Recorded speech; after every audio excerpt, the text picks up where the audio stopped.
আমি দেখেছি আমার গত সপ্তাহের যশোরের আলোচনার একটা লাইনকে কেন্দ্র করে আমাদের অনেক রাজনীতিবিদ বন্ধুরা অনেক ক্ষুব্ধ প্রতিক্রিয়া দেখাচ্ছেন। ওই কথাকে নিজেদের গায়ে টেনে নিজেদের গায়ে মেখে ওনারা ক্ষুব্ধ হয়েছেন। প্রিয় ভাইয়েরা, আমি বলেছিলাম যে একদল খেয়ে গিয়েছে আর একদল খাওয়ার জন্য রেডি হয়ে আছে। তো এখানে কি আমি কোন দলের নাম বলেছি? বাংলাদেশে 48টা প্রায় নিবন্ধিত রাজনৈতিক দল, কোন দলের নাম আমি বলিনি। কথাটাকে আমি জেনারেল রেখেছি। দায়ীদের বৈশিষ্ট্যই এটা, দায়ীরা জেনারেলি কথা বলে, যার যেই মেসেজ নেয়ার তারা সেখান থেকে নিয়ে নেয়।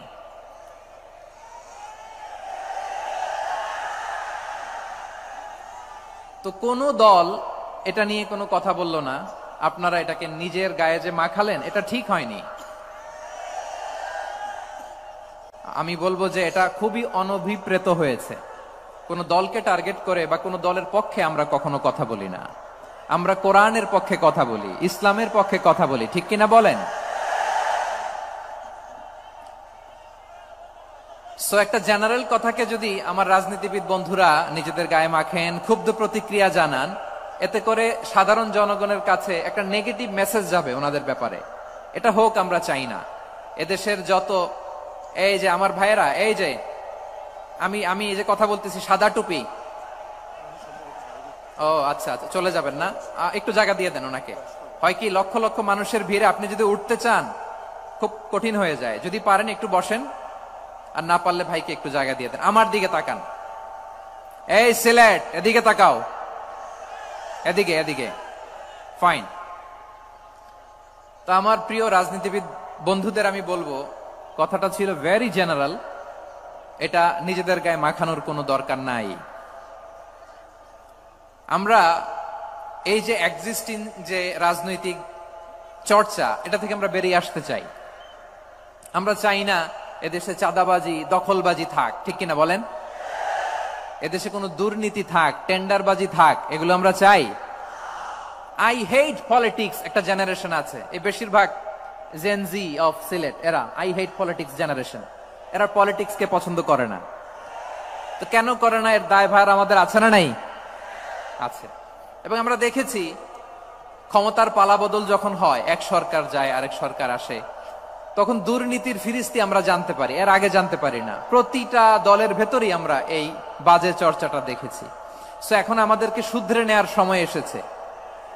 এটা এই সুন্দর সময়, নতুন প্রভাতের বাংলাদেশ, নতুন ভোরের বাংলাদেশ, এই সময় আমরা কাদা ছোড়াছুরি যেন না করি। আমাদের শপথ নেয়ার সময় এসেছে। প্রতিটি দল, নিবন্ধিত 48টি, সবগুলো দলের এখন শপথ নেওয়া উচিত যে আমরা কোনোদিন আর চাঁদাবাজি করব না, টেন্ডারবাজি করব না, দখলবাজি করব না। আমরা সবসময় দেশের পক্ষে থাকব, সবসময় দেশের পক্ষে থাকব। সেই কথাগুলো ছিল ভেরি জেনারেল। যে কথাগুলো আমরা জেনারেলি বলি, এগুলো জেনারেলি আপনারা নিবেন। আমার রাজনীতিবিদ বন্ধুদের কাছে এটাই আমার কামনা। আর এই জাতীয় বার্তা যখন আমরা দেই, তখন যদি আপনি বলেন যে পারলে রাজনীতিতে আসেন, পারলে দল করে দেখান, এটা হইল? আমি কি এরকম কোনো কথা বলেছি? না।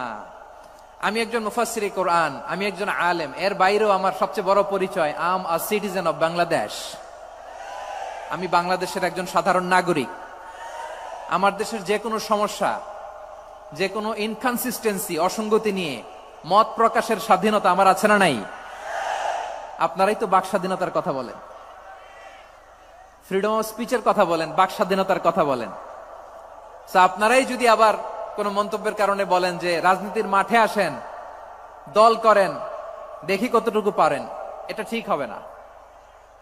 তাই প্রিয় ভাইয়ের, আসুন আমরা দল মত নির্বিশেষে কাঁধে কাঁধ মিলিয়ে সোনার বাংলাদেশ গড়ি, দুর্নীতিমুক্ত বাংলাদেশ গড়ি, যে বাংলাদেশের জন্য রক্ত দিয়েছে আবু সাইদ, যে নতুন ভোরের বাংলাদেশের জন্য রক্ত দিয়েছে মুগ্ধরা, যে নতুন বাংলাদেশের জন্য রক্ত ঝরিয়েছে 24-এর যে গণ অভ্যুত্থানের প্রত্যেকটি শহীদার। আওয়াজ করে বলেন ঠিক কিনা? আল্লাহ তাআলা আমার দেশকে তুমি নিরাপদ করো, শান্তিময় করো।